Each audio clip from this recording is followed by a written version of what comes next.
बिस्मिल्लाहिर्रहमानिर्रहीम। अस्सलाम वालेकुम। आप देख रहे हैं K92 न्यूज़ और मैं हूं आपकी मेज़बान नाइला भट्टी।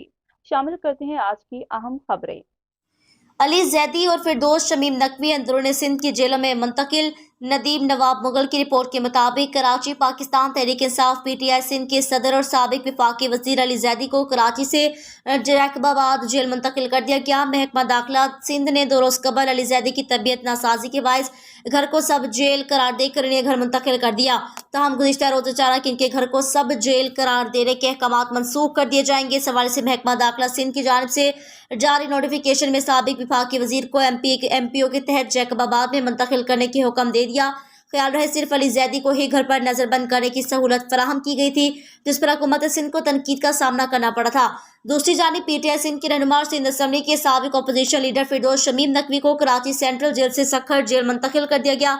महकमा दाखिला सिंध की जानिब से जारी नोटिफिकेशन में फिरदौस शमीम नकवी को सक्खर जेल मुंतकिल करने की हिदायत की गई।